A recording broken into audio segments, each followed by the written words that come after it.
So now let's get on with chapter 7 of Katzeng and Trevor's textbook of pharmacology, and that is about cholinomimetics or cholinesterase activating and cholinesterase inhibiting drugs. So drugs with acetylcholine like effects or cholinomimetics consists of two major subgroups on the basis of their mode of action. That is, whether they act directly at the acetylcholine receptors or indirectly through inhibition of cholinesterase. So, drugs in the direct acting subgroup are further divided on the basis of their spectrum of action, that is, whether they act on muscarinic or nicotinic cholineceptors. So, you have direct and you have indirect cholinomimetics. Okay, direct ones they act actually on the ACH receptors. Okay, that could be either muscarinic or nicotinic. Yes or no?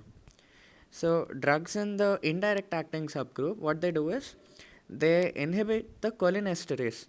So, if this is ACH, okay, ACHE or cholinesterase, what it does is it kind of metabolizes this ACH. So, if you inhibit this acetylcholinesterase, what you are doing is you are prolonging the action of the cholinergic agent. So, that is you are performing a cholinomimetic action. So, acetylcholine may be considered the prototype that acts directly at both muscarinic and nicotinic receptors. Neostigmine is a prototype for the indirect acting cholinesterase inhibitors.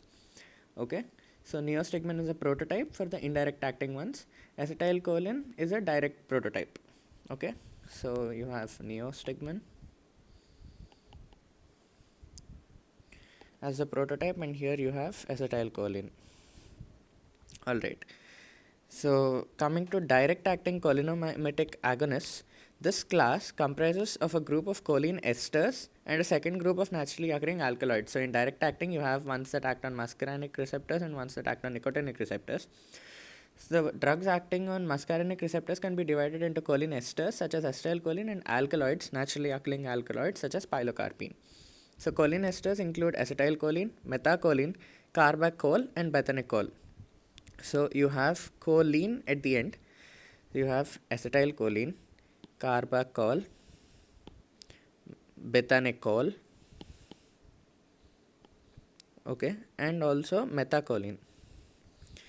And naturally occurring alkaloids, they include muscarine because they're acting on muscarinic receptors. So you have muscarine, and you have pilocarpine, you have nicotine, and you have lobeline. Okay.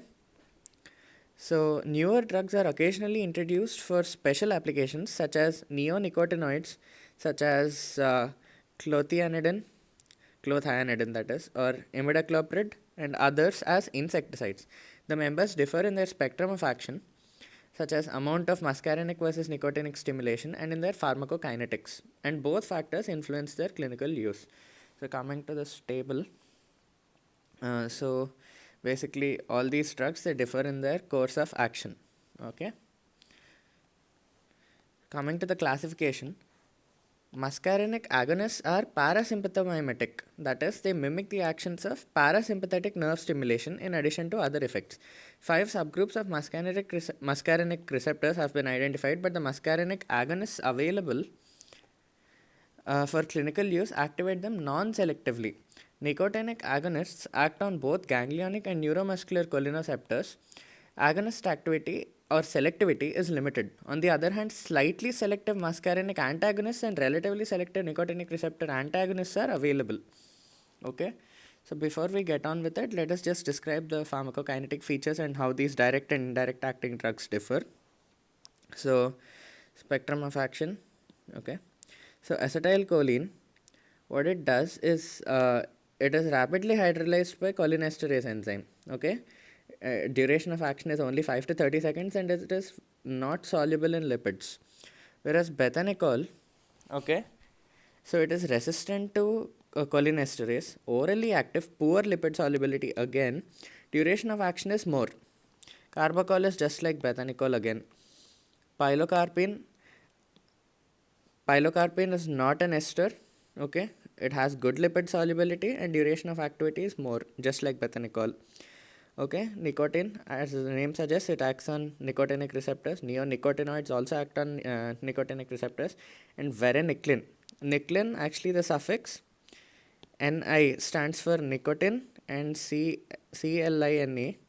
Clin is actually a choline. Okay, choline is condensed to form clin here. So nicotine, you know that it is acting on the nicotinic receptors, so it is a directly acting cholinomimetic drug. So varenicline is a partial agonist at N receptors, high lipid solubility and very long duration of action. Neonicotinoids can be used as insecticides with largely nicotinic action, implicated in B. col Nicolaps. Nicotine is not an ester and the duration of action is 1 to 6 hours and it has high lipid solubility. Okay, so acetylcholine acts on both nicotinic and muscarinic receptors.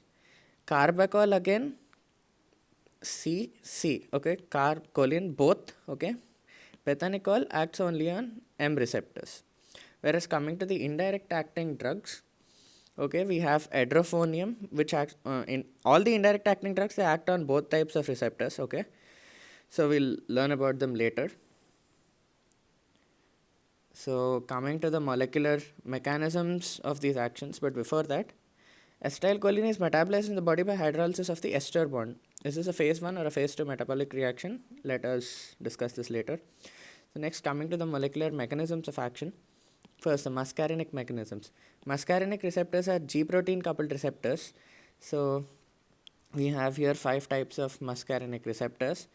So quick and then IQ, quick IQ, that is the trick. M4 and M5 are found in the CNS. Okay, we discussed where M1, M2, M3 are found in the previous video.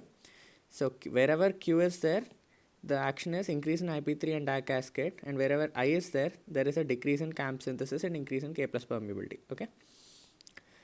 So GQ protein coupling of M1 and M3 muscarinic receptors to phospholipase C, a membrane-bound enzyme, leads to the release of the second messengers DAG and IP3, inositol 1,4,5 triphosphate and diacylglycerol DAG. So DAG modulates the action of protein kinase C, an enzyme important in secretion, whereas IP3 evokes the release of calcium from intracellular storage sites, which in smooth muscle results in contraction. Okay, so DAG somehow causes the release of calcium, which results in contraction of smooth muscles. M2 muscarinic receptors couple to adenylyl cyclase through the inhibitory GI coupling protein. A third mechanism couples the same M2 receptors via the beta gamma subunit of the G protein to potassium channels in the heart and elsewhere. Muscarinic agonists facilitate the opening of these channels. M4 and M5 receptors may be important in the central nervous system but have not been shown to play major roles in the peripheral organs. Alright, so all you need to remember is that M1 and M3 are GQ type G protein coupled receptors. So they cause an increase in IP3, alright, which results in increased amount of intracellular calcium release, which causes smooth muscle contraction, and DAG, which increases the rate of secretion. Whereas GI, it decreases the CAMP synthesis, and also at the same time the beta gamma subunit of the G protein is coupled to potassium channels in the heart and elsewhere, and muscarinic agonists facilitate the opening of these channels. Coming to the nicotinic mechanism, the mechanism of nicotinic action has been clearly defined. The nicotinic acetylcholine receptor is located on a channel protein that is selective for both sodium and potassium. Okay, the nicotinic ACH receptors, okay, so if this is the receptor, it is located on a channel protein. It is located on a channel protein that is selective both for sodium as well as potassium. If this is the channel protein, when the receptor is activated, the channel opens and depolarization of the cell occurs as a direct result of the influx of sodium, causing an excitatory postsynaptic potential or EPSP. If large enough, the EPSP evokes a propagated action potential in the surrounding membrane. The nicotinic receptors on sympathetic and parasympathetic ganglion neurons, NN, differ slightly from those on NM, okay, on neuromuscular end plates or NMJ. So coming to tissue and organ effects, the tissue and organ system effects of cholinomimetics are summarized in tables 7-3. So you have all these various actions. So we'll discuss them. We need to note that vasodilation is not a parasympathomimetic response. it is not evoked by parasympathetic nerve discharge, even though directly acting cholinomimics cause vasodilation. This vasodilation, it actually results from the release of endothelium-derived relaxing factor, or EDRF, then nitric oxide and possibly other substances in the vessels, mediated by uninnervated muscarinic receptors on the endothelial cells. Okay, so note that decreased blood pressure evokes a baroreceptor reflex, resulting in strong compensatory sympathetic discharge to the heart. As a result, injection of small to moderate amounts of direct-acting muscarinic cholinomimetics often cause tachycardia, whereas parasympathetic vagal nerve discharge to the heart causes bradycardia. Another effect seen with cholinomimetic drugs but not with parasympathetic nerve stimulation is thermoregulatory or eccrine sweating. This is a sympathetic cholinergic effect. It is seen with cholinomimetic drugs but not with parasympathetic nerve stimulation. The tissue and organ level of nicotinic ganglionic stimulation depend on the autonomic innervation of the organ involved. The blood vessels are dominated by sympathetic innervation. Therefore, nicotinic receptor activation results in vasoconstriction mediated by sympathetic postganglionic noradrenergic nerve discharge. The gut is dominated by parasympathetic control. Nicotinic drugs increase the motility and secretion because of increased parasympathetic and other postganglionic cholinergic neuron discharge. Nicotinic neuromuscular end plate activation by direct acting drugs results in fasciculations and spasm of the muscles involved. Prolonged activation results in paralysis, which is an important hazard of exposure to nicotine containing and organophosphate insecticides. So, coming to the effects of cholinomimetics on major organ systems. So, first let's start with the eye. Okay. So, sphincter muscles of the iris and ciliary muscles both have muscarinic receptors. So, M receptors, so it results in miosis. Okay, so you can remember it like this: whenever you're scared, you feel like you're in an emergency state, your sympathetic system is activated. So then if you suddenly see something that scares you even more, your eyes kind of become big and wide, right? So that is dilation or mydriasis, dilation of the pupil. So exact opposite, in the parasympathetic system you have contraction or miosis of the sphincter muscle of the iris, and also accommodation is a parasympathetic response, right? So contraction of the ciliary muscles causes accommodation for near vision and cyclospasm. Okay, now coming to the CNS, the response is a complex stimulatory effect. Nicotine in small doses causes elevation of mood, alerting, and addiction. That is why people who are addicted to cigarettes have a hard time in quitting the habit. And also, nicotine naive individuals often suffer nausea and vomiting on initial exposure. Large doses, you have seizures. And then physostigmine, it causes convulsions because it acts at the NMJ, and also excessive concentrations may cause coma. Alright, now coming to the heart. So, decrease in heart rate, negative chronotropy, decrease in contractile force, negative inotropy, decrease in conduction velocity, negative dromotropy, and decrease in excitability or negative bathmotropy. And also ventricles, there's a small decrease in contractile force. Okay, so we need to note, however, the important reflex response in intact subject. Okay, so anyways, coming to the next entity, we have blood vessels, which mostly have muscarinic receptors, and dilation via the release of endothelium derived nitric factor, endothelium derived relaxing factor, and also nitric oxide and other substances. Bronchi, contraction or bronchoconstriction. We need to remember that parasympathetics cause vasodilation because of this, and bronchoconstriction. Okay, increase everything related to the gastrointestinal tract, including the secretions, including the motility. Okay, increase in smooth muscle contraction, increase peristalsis, but they cause opening or relaxation of the sphincters, okay, to increase the motility. Exception is the gastroesophageal sphincter contraction. Okay, so coming to the urinary bladder, again increases the motility, that is increases the contraction of the detrusor muscle, and it relaxes the sphincter and the trigone, results in voiding, which is also an action of increased motility. So skeletal muscles, it activates the neuromuscular end plates and causes contraction of the muscles. And coming to the exocrine glands, it causes increased secretion, and also eccrine sweating or thermoregulatory sweating, lacrimation, salivation, bronchial secretion, gastrointestinal glands. Okay, so now coming to muscarinic toxicity, These effects include CNS stimulation, okay, uncommon with cholinesterase and pilocarpine, meiosis, spasm of accommodation, bronchoconstriction, excessive gastrointestinal and genitourinary smooth muscle activity, increased secretory activity, and vasodilation. So, transient bradycardia occurs followed by reflex tachycardia if the drug is administered as an intravenous bolus. Reflex tachycardia occurs otherwise. Okay. Muscarine and similar alkaloids are found in certain mushrooms, Inocybe species and Amanita muscaria, and are responsible for the short duration type of mushroom poisoning, which is characterized by nausea, vomiting, and diarrhea, NVD.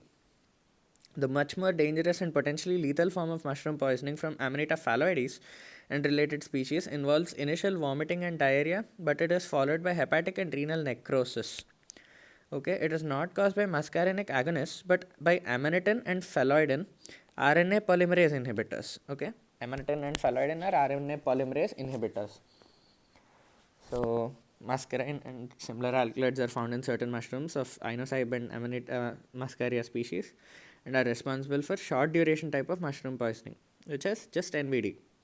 The much more lethal form from Amanita phalloides involves initial vomiting and diarrhea and NVD, followed by hepatic and renal necrosis. Okay, that is the difference between a poisonous mushroom and just alkaloids containing mushrooms.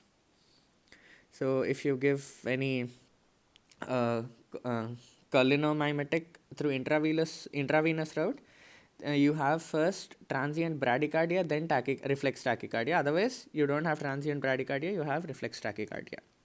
Now, coming to nicotinic toxicity, toxic effects include ganglionic stimulation and block, and neuromuscular end plate depolarization leading to fasciculations and then paralysis.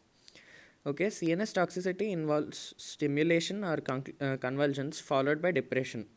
Nicotine in small doses is strongly addicting. The USA vaping has become a relatively common method of inhaling nicotine. A solution of nicotine and flavor additives is placed in a special cigarette-like holder and vaporized by an electric heater in the holder before being inhaled. The CNS effects are the same as those experienced by tobacco smokers. So now coming to indirect acting agonists. So coming to the classification, hundreds of indirect acting cholinomimetic drugs have been synthesized in two major chemical classes. Carbamic acid esters are carbamates and phosphoric acid esters are organophosphates. So we have carbamates and organophosphates or OP. So these drugs are acetylcholine esterase inhibitors, that is why they are indirect acting. Neostigmin is a prototypic carbamate. Okay, we talked about neostigmin, right? Whereas parathion, an important insecticide, is a prototypic organophosphate. So parathion. Okay, edrophonium is an alcohol, not an ester. Okay, it is an alcohol with a very short duration of action, and a third class has only one clinical useful member, that is edrophonium. It is an alcohol and not an ester. It has a very short duration of action, edrophonium. Okay, you can remember it like this. A phone call has a very short duration of action, right? Whereas letters, they take long time to be delivered. Phones, short duration, so that is, it has a short duration of action. Coming to the mechanism of action, both carbamates and organophosphate inhibitors bind to cholinesterase and undergo prompt hydrolysis. Okay, so both carbamates and organophosphates, they bind to cholinesterase. So if this is an enzyme, cholinesterase, they bind to cholinesterase and undergo prompt hydrolysis. Okay, after hydrolysis they kind of lose a part. Okay, they undergo prompt hydrolysis. The alcohol portion of the molecule is then released. So if this is ROH, the alcohol portion is released. Okay, the acidic portion or the carbamate ion or phosphate ion is released much more slowly from the enzyme active site, preventing the binding and hydrolysis of endogenous acetylcholine. So the acidic portion, such as a carbamate ion portion or the actual phosphate ion, is released slowly, and it prevents the binding and hydrolysis of endogenous acetylcholine at the active site. As a result, these drugs amplify acetylcholine effects wherever the transmitter is released. Okay, edrophonium, although it is not an ester, it is an alcohol. Edrophonium is an alcohol. You call for alcohol. So edrophonium has sufficient affinity for the enzyme active site to similarly prevent access of acetylcholine for 5 to 15 minutes. After hydrolysis, carbamates are released by cholinesterase over a period of 2 to 8 hours. Okay, organophosphates are longer acting drugs they form an extremely stable phosphate complex with the enzyme. So after initial hydrolysis, the phosphoric acid residue is released over periods of days to weeks. Recovery is in due part to synthesis of new enzyme. That is why, because of this very long duration of action, uh, uh, there is OP poisoning in many cases. So coming to the effects, by inhibiting cholinesterase, these agents cause an increase in the concentration, half-life and actions of acetylcholine in synapses, where acetylcholine is released physiologically. So therefore, the indirect agents have both muscarinic and nicotinic effects. Dominant effects vary among the organ systems. Cholinesterase inhibitors do not have significant actions at uninnervated sites, where acetylcholine is not normally released, such as vascular endothelial cells. Now, coming to the clinical uses, the clinical applications of the ACHE inhibitors are predictable from a consideration of the organs and the diseases that benefit from an amplification of cholinergic activity. These applications are summarized later. So, carbamates, which include neostigmine, physostigmine, pyridostigmine, and ambenonium, are used far more often in therapeutics than organophosphates.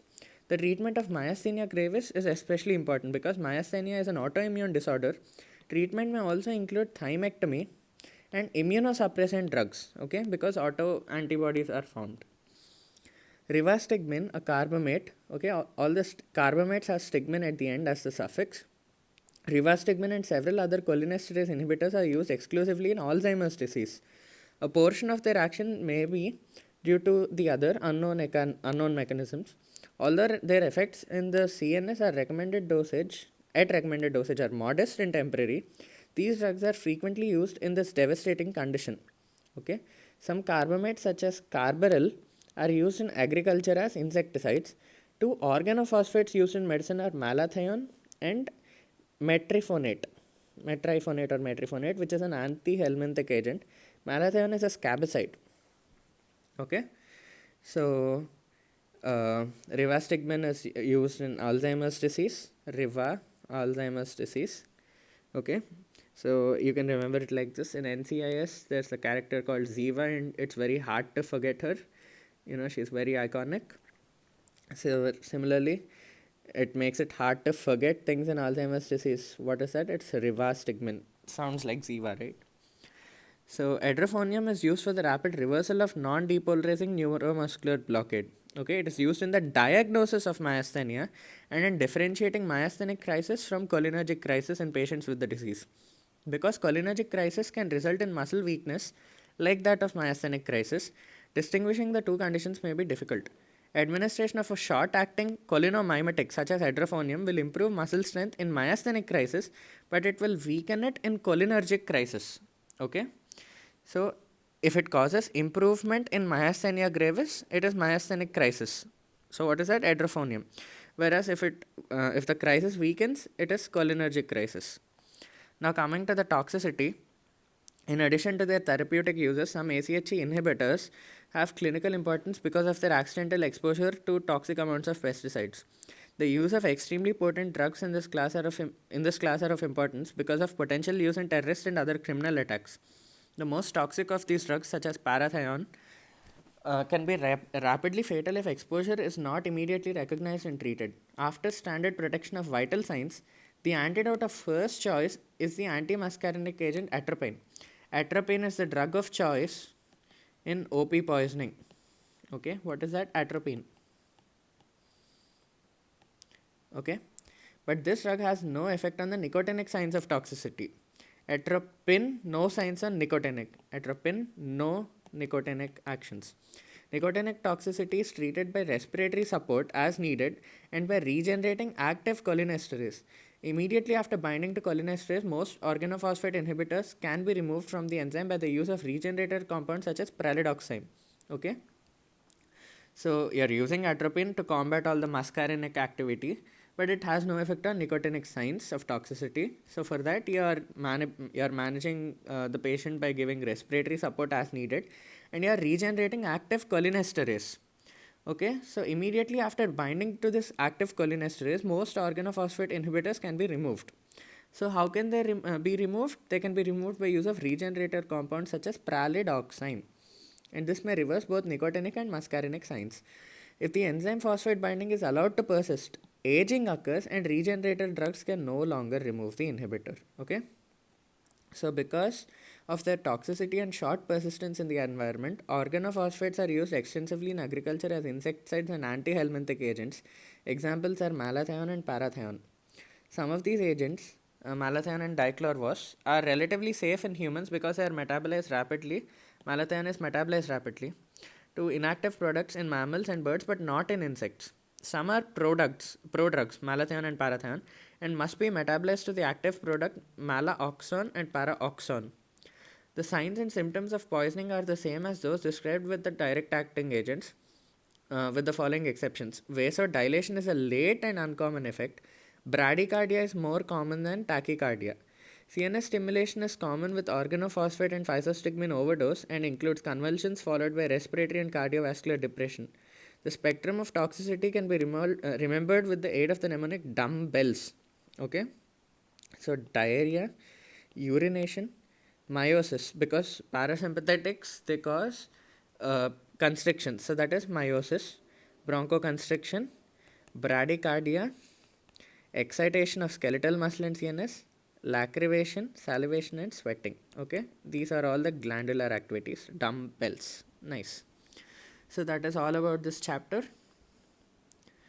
So coming to the skill keeper answer, the esters acetylcholine and methacholine are hydrolyzed by acetylcholine esterase, and they are classified as phase 1 reactions because hydrolytic metabolism reactions are classified as phase 1 reactions.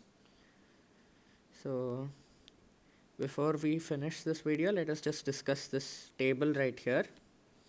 Okay, so basically in the direct acting muscarinic agonists we have bethanicol, pilocarpine, and muscarine. Okay, so bethanicol is used for bladder and bowel atony, so B for B and B, so bladder and bowel atony, for example after surgery or spinal cord injury. So bethanicol has poor lipid solubility, but you can give it through oral and intramuscular route.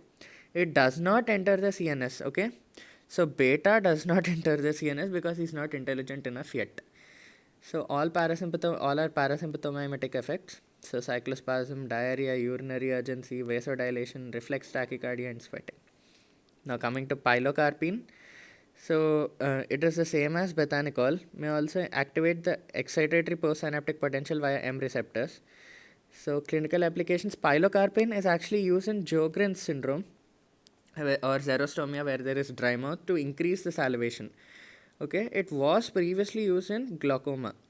So oral and IM activity. So you can give pilocarpine orally in case of Sjogren's syndrome, and it is similar to bethanicol, but it may also cause vasoconstriction. Okay, muscarine is same as bethanicol.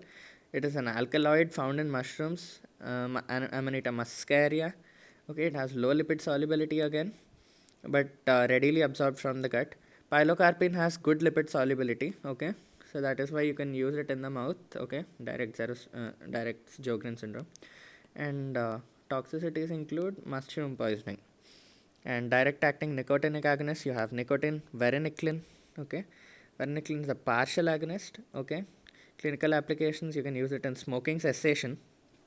Okay, nicotine also, nicotine patches in smoking cessation. It activates all nicotinic receptors and opens the channels. So nicotine has high lipid solubility and it is absorbed by all routes. Okay, varenicline also has high lipid solubility and you give it orally. Okay, it is used as a gum, actually, nicotine, transdermal patch or nicotine gums. Okay, so nicotine overdose, it causes generalized ganglionic stimulation, so hypertension, tachycardia, BP increases, heart rate increases, nausea, vomiting, diarrhea, NVD. So major overdose causes convulsions and paralysis and coma. Coming to varenicline, it causes hypertension, sweating, sensory disturbance, diarrhea, polyuria, menstrual disturbance. Succinylcholine is an N receptor agonist, moderately selective for neuromuscular end plate, and it helps in muscle relaxation. It is highly polar, used intravenously, and it causes initial muscle spasms and postoperative pain and prolonged action in persons with abnormal butyrylcholinesterase or pseudocholinesterase. Edrophonium, it is used in diagnosis of myasthenia gravis and reversal of NM block by non-depolarizing drugs. So it is an inhibitor of cholinesterase. It amplifies the endogenously released ACH. It is highly polar, used through intravenous route, and it causes increased parasympathetic effects, especially nausea, vomiting, diarrhea, and urinary urgency. So coming to indirect acting carbamates, we have neostigmine, pyridostigmine, and physostigmine. Okay, all are like edrophonium. So there is a reversal of NM block in case of neostigmine. Physostigmine is also causes reversal of severe atropine poisoning, physostigmine. Okay, and it is occasionally used in acute glaucoma. Pyridostigmine is used in treatment of myasthenia. Okay, so while writing M, you write like this. Okay, this is a pyramid. So pyridostigmine is used in treatment of myasthenia gravis along with neostigmine. Okay, neostigmine is also used in NM block, and then all are moderately polar. Physostigmine is highly lipid soluble. Neostigmine is a quaternary compound, so it is poorly lipid soluble. Okay, so all are like edrophonium, longer action. Anyways, and also physostigmine, because it is a tertiary amine, it has a higher solubility, so it can penetrate through the blood-brain barrier, and it can have CNS effects. Now coming to OP compounds, we have parathion and malathion. Both are like edrophonium. So in their insecticides, malathion can be used as a scabicide. Okay, malathion is much safer than parathion, and all of them are highly lipid soluble. Malathion is metabolized rapidly, so it is safer in humans. We have sarin and tabun, which are like parathion. They are nerve gases and they pose a terrorist threat. Okay, they are nerve agents and they are rapidly lethal.